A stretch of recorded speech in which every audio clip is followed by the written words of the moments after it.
Hello students. Last video में थोड़ा disturbance था, थोड़ी सी विजुअलिटी में प्रॉब्लम थी। ठीक है, इस वीडियो में आपको वो प्रॉब्लम आई होप नहीं होगी। ठीक है, और लास्ट वीडियो को मैं थोड़ा सा डिस्क्राइब कर दूंगी क्योंकि लास्ट वीडियो में थोड़ा प्रॉब्लम थी इसलिए। ठीक है, तो देख लेते हैं, शुरू कर लेते हैं अपना। लास्ट मैंने शुरू किया था आपके लिए कर्वीलिनियर कोऑर्डिनेट सिस्टम। ठीक है, इसमें हमने ये देखा था कि जो सिस्टम है कर्वीलिनियर कोऑर्डिनेट सिस्टम, उसमें आपकी जो नॉर्मल कोऑर्डिनेट सिस्टम की तरह ही है कर्वीलिनियर।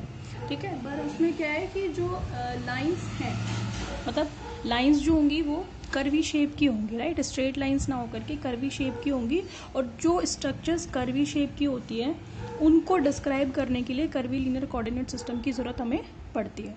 ठीक है, तो कर्वीलिनियर कोऑर्डिनेट सिस्टम में हमने देख लिया था कि अगर ये मेरे पास एक कर्वीलिनियर कोऑर्डिनेट सिस्टम है तो ये आपने U1 कर्व से शो किया था, इसको U2 कर्व से शो किया था।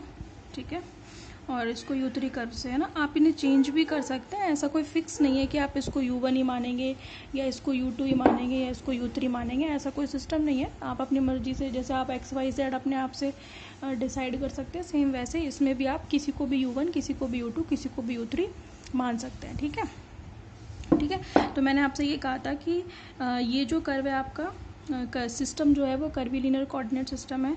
ये जो तीन आपको इसमें कर्वी लाइंस दिखाई दे रही है उनको हम कर्व से शो करते हैं, और उनके ऊपर अगर मैं एक टेंजेंट खींच दूँ, ठीक है, तो वो क्या कहलाता है, एक्सिस कहलाता है। जैसे U1 कर्व के ऊपर जो टेंजेंट खींचेंगे वो U1 एक्सिस, ये है आपका U2 एक्सिस, और ये है आपका U3 एक्सिस। समझ में आ रही है बात। अच्छा, लास्ट वीडियो में जाते जाते मैंने आपको एक डेफिनेशन बताई थी ऑर्थोगोनल कर्वीलिनियर कोऑर्डिनेट सिस्टम के बारे में। ठीक है, उसी को मैं अब आगे कंटिन्यू कर रही हूँ। ठीक है, ऑर्थोगोनल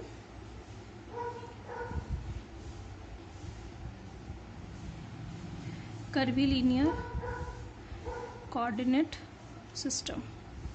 ठीक है, वैसे तो नाम से पता चल रहा है ऑर्थोगोनल मीन्स कि इसमें जो एक्सेस होंगे वो will be perpendicular to each other. ठीक है, ऑर्थोगोनल वर्ड का मतलब ही परपेंडिकुलर होता है। ठीक है, आप इसे अगर इजी वे में बोलना चाहें तो आप इसे क्या भी बोल सकते हैं, परपेंडिकुलर कोऑर्डिनेट सिस्टम भी बोल सकते हैं। ठीक है, यानी कि अगर ये जो कर्वी लाइंस हैं ये एक दूसरे के साथ 90 डिग्री एंगल पे हो, इन दैट केस आप सिस्टम को क्या कहेंगे, orthogonal curvilinear coordinate system means if axes are perpendicular to each other then that system is said to be curvilinear orthogonal curvilinear coordinate system, right।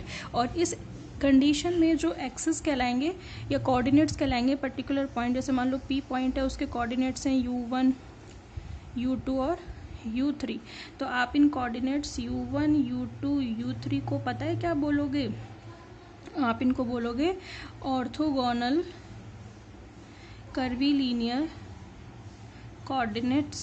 क्या बोलोगे, orthogonal curvilinear coordinates, यानी कि the coordinates in a system that is orthogonal then these coordinates are said to be orthogonal curvilinear coordinates, right.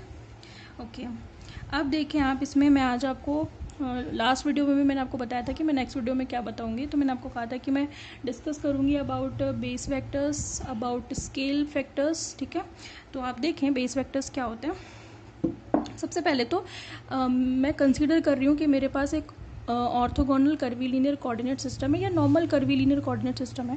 ठीक है, तो उसमें किसी भी पॉइंट के कोऑर्डिनेट्स क्या हैं, U1, U2, U3। ठीक है, जैसे ये है पॉइंट, ये ओरिजिन है, तो यहाँ पे मैंने ओरिजिन से एक पोजीशन वेक्टर डाला और इस वेक्टर का नाम क्या है, R वेक्टर, राइट। या फिर हम इसे कह सकते हैं कि R vector is equals to OP vector and this is the position vector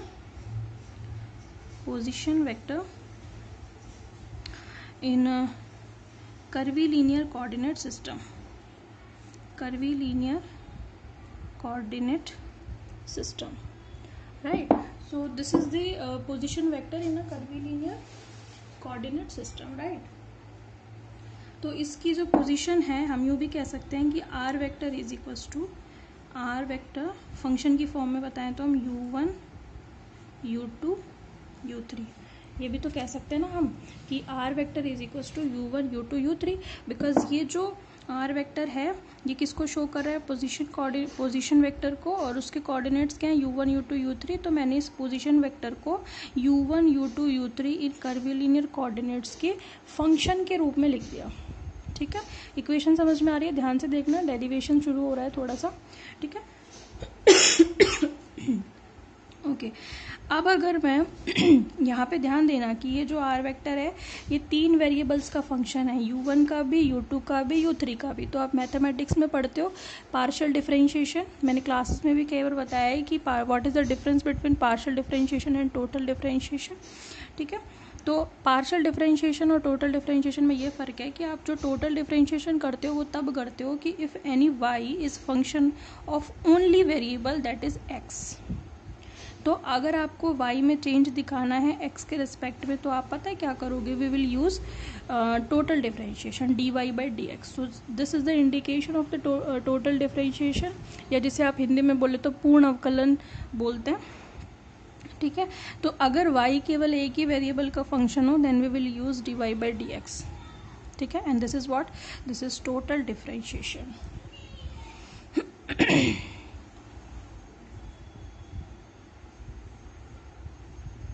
ठीक है भाई, और अगर हमारा कोई भी y एक से ज़्यादा वेरिएबल्स का फंक्शन हो, यानी कि अगर ये y x के साथ साथ z का भी फंक्शन होता तो इन दैट केस मैं जो चेंज दिखाऊंगी y में वो पता है क्या होगा, वो होगा पार्शियल डिफरेंशिएशन। तो आप डेल y डेल एक्स भी करेंगे, डेल y डेल z, यानी कि y में जो चेंज होगा वो कुछ चेंज होगा विद रेस्पेक्ट टू x और कुछ चेंज होगा विद रेस्पेक्ट टू z।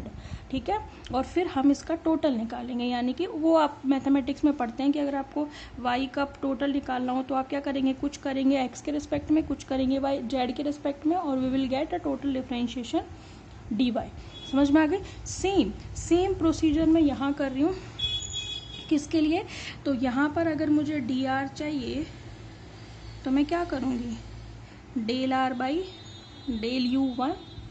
ठीक है, वेक्टर लगा रही हूँ मैं, और साथ में du1, ये कोई नई चीज़ नहीं है आपकी, लास्ट ईयर भी आप पढ़ चुके हो, कई जगह मैं इसको समझा चुकी हूँ। फिर आप क्या करोगे, u2 के रिस्पेक्ट में del r by del u2 du2, फिर आप क्या करेंगे, del r by del u3 और du3। समझ में आ रही है बात आपको? तो ये मेरे को इक्वेशन नंबर 1 मिल गई। आप ऐसा करें, इक्वेशन नंबर 1 इसको डाल दें, 2 में इसको डाल दें। ठीक है, कहीं ज़रूरत पड़ेगी तो हम यहाँ से डायरेक्टली उठा लेंगे। ठीक है, तो मेरे को इक्वेशन नंबर क्या मिल गई, 2। अब इस इक्वेशन नंबर 2 में ही मैं क्या करूँगी, बेस वेक्टर को डिफाइन करूँगी। राइट, ध्यान से देखें आप थोड़ा, मैं ऐसा लिख रही हूँ, d R vector is equals to, पता है क्या, डेल आर, पहले देखना है ना, ज़्यादा जोर मत देना दिमाग पे, और साथ में डी यू आई, यही जो ऊपर वाली इक्वेशन है ना उसी को मैंने इस तरीके से लिखा है, और मैं साइड में बता देती हूँ where i is equals to 1 2 3, क्योंकि ऊपर वाली इक्वेशन में 3 है ना वेरिएबल्स, 1 2 3, तो ऊपर वाली जो इक्वेशन नंबर 2 है उसको मैं इक्वेशन नंबर 3 भी तो लिख सकती हूँ, तो कुछ दिक्कत थोड़ी है। बस मैंने उसको शॉर्ट फॉर्म में लिख दिया और बता दिया साइड में कि i इज इक्वल्स टू 1 भी है, 2 भी और 3 भी है। समझ में आ रही है बात आपको? ठीक है, चलें आगे देखें। अब देखें, अब इसी इक्वेशन नंबर 3 की मैं एक और फॉर्म लिख रही हूँ आपके सामने, बी आई वेक्टर और साथ में डी यू आई। बात समझ में आ रही है? ठीक है, अब पता है क्या कि ये आ गई मेरे पास इक्वेशन नंबर 4। ठीक है, अब देखें आप, now we compare equation number 3 and equation number 4। ठीक है, मैं लिख रही हूँ यहाँ पे comparing equation number 3 and 4। Compare करेंगे आप तो आपको क्या मिलेगा, कंपेयर करेंगे जब आपको यही तो मिलेगा, b i vector is equals to del r by del u i, नहीं यही तो मिलेगा कि नहीं? तो del r by del u i, इसको आप क्या बोलते हैं पता है, इसको हम बोलते हैं बेस वेक्टर, या हम इसे कह सकते हैं आधार सदिश। ठीक, समझ में आ रही है बात। तो आधार सदिश क्या है, del r by del u i, यानी कि किसी भी पोजीशन में कर्वी लीनियर कोऑर्डिनेट्स के रेस्पेक्ट में जो चेंज है that is called b i. समझ में आ गई। So base vector is what, base vector is the change in position coordinate with respect to what, curvilinear coordinates. समझ में आ गई बात। तो ये आपका आधार सदिश होता है या बेस वेक्टर होता है। अब आपको समझ में आता ही है कि कोई भी सदिश है तो उस सदिश का परिमाण भी होगा और कुछ न कुछ उसकी दिशा भी होगी। समझ में आ रही है बात, ठीक है। तो परिमाण देखें आप इसका, आप किसी भी बेस वेक्टर को ऐसे शो कर सकते हो, H I E I cap. घबराए नहीं, अभी सुने पहले ध्यान से, ये क्या नई चीज़ आ गई है। पता है ये एच आई क्या है, ये है मैग्नीट्यूड, और ई आई कैप क्या है, डायरेक्शन। क्योंकि मैंने कहा ना आपसे कि कोई भी वेक्टर है तो उसको शो करने के लिए मुझे मैग्नीट्यूड भी चाहिए और डायरेक्शन भी चाहिए। So this is the magnitude, magnitude of base vector, and this is what, this is direction of base vector. समझ में आ गई बात आपको, ठीक है। And this is what, this is base vector. समझ में आई बात आपको। So this is base vector, this is magnitude of base vector, and this is direction of base vector. समझ में आ गई बात। अब मैं नई डेफिनेशन को इसके अंदर एंटर करा रही हूँ, that is what, scale factor. आपको पता है जो मैग्नीट्यूड ऑफ बेस वेक्टर है ना, वही क्या कहलाता है, स्केल फैक्टर। यानी कि यहाँ पे ये जो एच आई है ना, दैट इज स्केल फैक्टर। बात समझ में आ रही है। तो हम कहाँ से चले, हम चले कर्वी लीनियर कोऑर्डिनेट से, u1 u2 u3 से, राइट। हमने उसका फंक्शन माना, फिर मैंने उसको टोटल डिफरेंशिएशन को पार्शियल डिफरेंशिएशन की फॉर्म्स में समझाया, और इक्वेशन 2 को मैंने शॉर्ट में i की फॉर्म में लिखा, जिसमें i इक्वल्स टू 1 2 3 है, राइट। फिर उसमें ये जो आपका del r by del u i है, उसी को हमने क्या कहा है, बेस वेक्टर। ये हमारे पास आ गया नीचे। फिर हमने क्या कहा कि अगर वेक्टर है तो कुछ ना कुछ मैग्नीट्यूड और कुछ ना कुछ डायरेक्शन होगी, तो बेस वेक्टर का मैग्नीट्यूड ही स्केल फैक्टर है। समझ में आ रही है। तो scale factor is what, scale factor is the magnitude of base vector. Simple सी चीज है, ठीक है। तो अब आप देखें, मैं इस इक्वेशन थर्ड को पहले आप, हाँ ये इक्वेशन थर्ड, इसको आप कैसे लिख सकते हो, आप ये लिख सकते हो, यहाँ पे देखिए, therefore equation third can be written as, कैसे लिख सकते हैं आप ऐसे लिख सकते हैं, d R vector is equals to, अच्छा अब एक काम करें, आप इसको आप नंबर 4 डाल दें, इस वाली को, नहीं 4 नहीं, 4 तो हो गई 5, ठीक है। Can be written as using 5।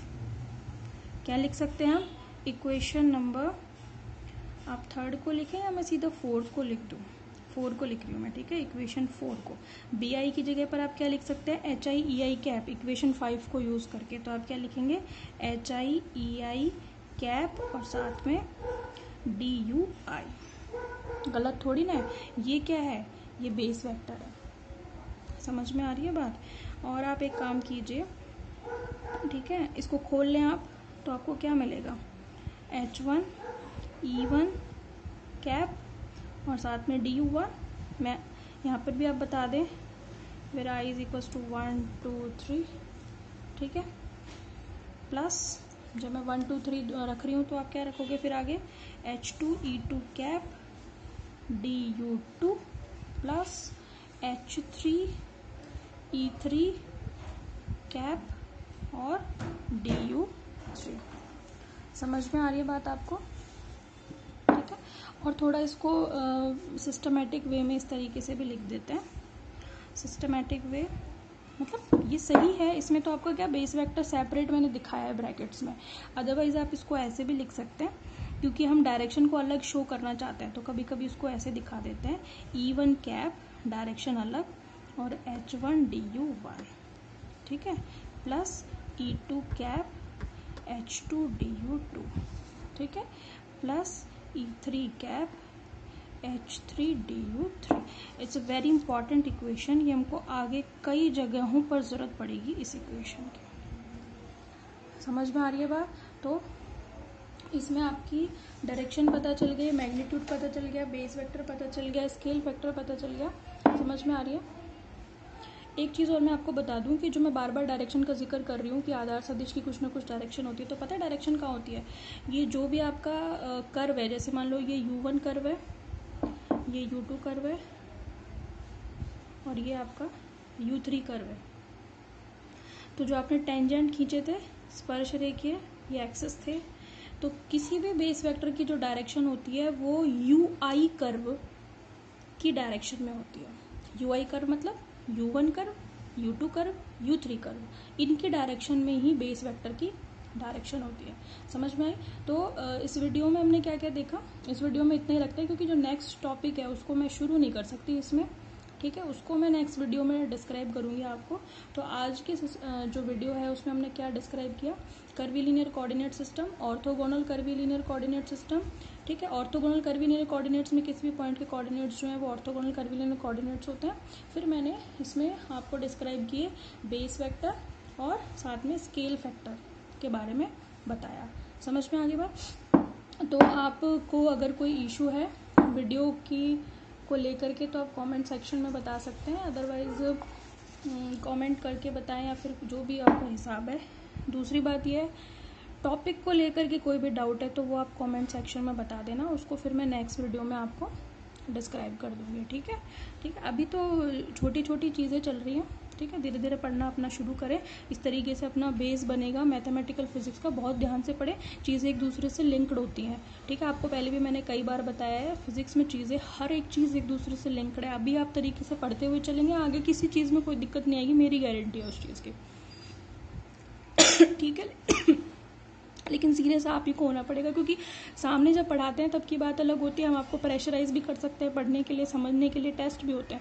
लेकिन अब ऑनेस्टी पढ़ाई में आपको खुद को दिखानी पड़ेगी। टीचर का काम है वीडियो अपलोड करना, ठीक से समझाना, कोई क्वेरी है तो उसका सोल्यूशन देना। अब आगे आपका काम है कि आप कितनी ऑनेस्टी से पढ़ते हैं, समझते हैं और चीज़ों को किस तरीके से लेते हैं। समझ में आ रही है बात? आज की वीडियो में इतने रखते हैं, नेक्स्ट वीडियो में I will describe you gradient, ठीक है। ग्रेडियंट हमने EMT में पढ़ा हुआ है, लेकिन हम उसे पढ़ेंगे in reference of curvilinear coordinate system, ठीक है। तो बेसिक्स वही है, कुछ चीज़ें चेंज होंगी जो मैं आपको डिस्क्राइब करूंगी। तो हम आगे पढ़ेंगे gradient, divergence of curve, but next video में I will describe you gradient, ठीक है। Gradient in a curvilinear coordinate system of a scalar, ठीक है। Okay, thank you.